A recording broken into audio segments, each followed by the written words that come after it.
headlines tonight. Texas EquiSearch, a team of bounty hunters from across the country, and over 2,000 volunteers converge Orlando. The massive search by land, by air, by water, zeroing in on heavily wooded areas near the Orlando airport and the Anthony's home. The search locations based on Mom Casey's cell phone pings and the discovery of a suspicious beaded cross. Bones discovered during the search, but are they connected to the case? Grandparents George and Cindy Anthony show up at the search angrily insisting little Kaylee's still alive. EquiSearch and bounty hunters stay on searching for Kaylee, and as Mom Casey sits behind bars, another alleged sighted of the top emerges tonight. Where is Kaylee?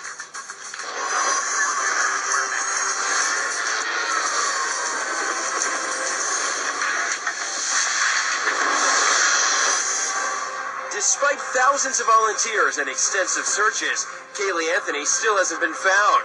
But bounty hunter Leonard Padilla is following his own leads. Padilla says he has a feeling Kaylee's body is here because he says EquiSearch volunteers found a beaded cross near here that matches beads Casey was stringing at home. Padilla claims there was a cross in Blanchard Park. Padilla hiring expert divers to search in the Little Econ River in Blanchard Park. Padilla thinks Kaylee's body may be in that very river. The California bounty hunter also announcing he's holding a memorial service tomorrow morning. But not everyone's happy with Padilla's involvement. Just hours ago, Cindy Anthony confronted Padilla and told him she's got a problem with Padilla holding a memorial service for her granddaughter. For a third straight day, search crews are scouring parts of Orange County, Florida. They're looking for possible remains of 3-year-old Kaylee Anthony. I know that Kaylee's remains are out there somewhere. A dejected Tim Miller says his Texas EquiSearch has spent nearly $100,000 on the search for Kaylee. It breaks our heart to leave again without finding Kaylee. Miller says he doubts Kaylee's remains will ever be found unless Casey Anthony comes out with more information. Is your daughter in a better place? No, she's not. Are you worried about it? I'm absolutely petrified. Bounty hunter Leonard Padilla returned to Florida for the search. Now he's attacking the mother he once defended for causing pain for so many people across the country. If you really want to delve into the mind of Casey, you'd have to dig real deep into some shrink's ugly book, because she is an ugly-minded little person.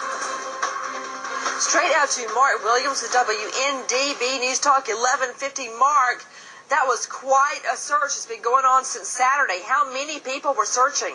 Well, initially, they had hoped 5,000 people would come out and search. They got about 1,500 on Saturday. That dwindled to I was told over 2,000 volunteers, bounty hunters, and searchers showed up from all across the country. That was over a 2-day period of time, Nancy. That's a lot of people, Mark Williams. 2,000 people? It is. It is a lot of people, and they had 132 places to look at. They broke it down into a 1-mile square grid, and they went out there. They found a lot of animal bones, but no remains of Casey. Now, Leonard Padilla has taken up the search for little Kaylee Anthony. EquiSearch and Tim Miller is going to the Carolinas because he has other business up there. I understand, Mark Williams, that EquiSearch searchers are staying. Although Tim Miller is going to the Carolinas, EquiSearch searchers are staying along, as well as Padilla and his bunch. Yeah, okay. And Mandy Albritton from EquiSearch is probably in town. I have not talked to her yet, but I have talked to Leonard Padilla, and today he sent 2 divers into the Econ River on the strength of a picture that was taken back in August during a search. It was a picture of a makeshift cross on a tree. In that picture, Nancy, it showed that there were some arts and crafts that made up that cross, the same type of arts and crafts that were found in Casey Anthony's room, discovered there by one of Mr. Padilla's associates. So that's why he put them into the Econ River today. It was very murky, and they did not come up with anything. To Leonard Padilla, bounty hunter, helping to search for Kaylee Anthony. He first posted that $500,000 bond to set the top mom free. Later came off that bond. Tell me about the search this weekend, Leonard. Well, as Mark stated, that's what triggered it when we found the picture Thursday, and we followed it up by finding a small bead at the base of that tree where the cross is no longer hanging. And then we got to thinking past the point of she parked there on the 25th in the morning, turned her phone off. It was off for 4 hours, and we put the divers in the water. But it's 1.5 to 2 foot of sludge. It's like a garbage dump out there with all the stuff in the Econ River, and it's just, they worked at it for 4 or 5 hours, but it's just impossible to find anything in there. To renowned medical examiner and author Dr. Joshua Perper joining us tonight. Doctor, thank you for being with us. Sure. Doctor, if a body had been in that river all of these months, what would you expect to find? Well, there might be still some soft tissue, but it would be very advanced decomposition, which would make it virtually impossible to determine the nature of soft tissue injury. If they are bone fracture, that's different. But in my opinion, the body probably is not in Florida, because this kind of very bad smell in the car indicated that there was a decomposed body there probably more than 2 days, and she had, whoever was in the car, sufficient time to transport it in another state. To Dr. Perper again, does water, such as in this river, accelerate or slow decomposition of the human body? Well, the decomposition rate is faster on the ground, and it's slower in water, and it's slowest in the ground. So it's a middle stage of rapidity of decomposition. But again, there's already quite a lot of time, so the decomposition even in water would be quite advanced if the body Dr. is ever found. Over 2,000 searchers searching for little Kelly this weekend. If she were above the ground or buried in a shallow grave, what would you expect to find in those circumstances? Well, it depends how deep she's buried. Probably she's not buried very deep.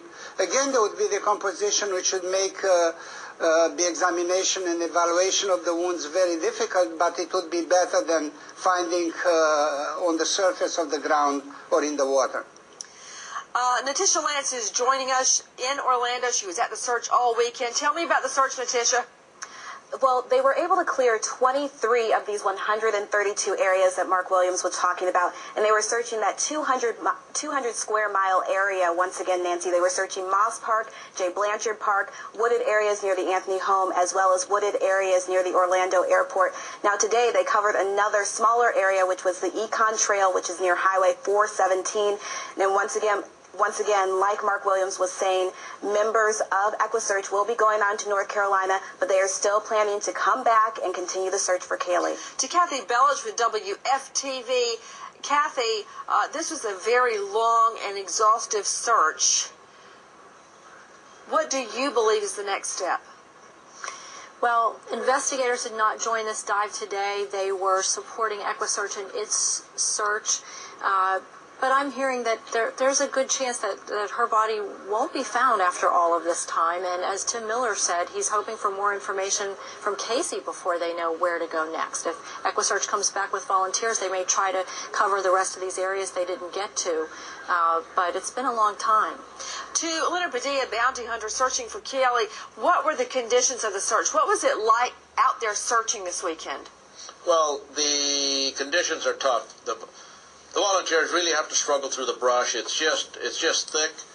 It's dry. The ground is dry, but I'm telling you, the thickets are very, very thick, and the places they chose are just it's just very difficult. Now, the dive that we did today is completely different because it was just in the water there, 12 foot offshore, which made it a lot easier. But the water was very cold and murky.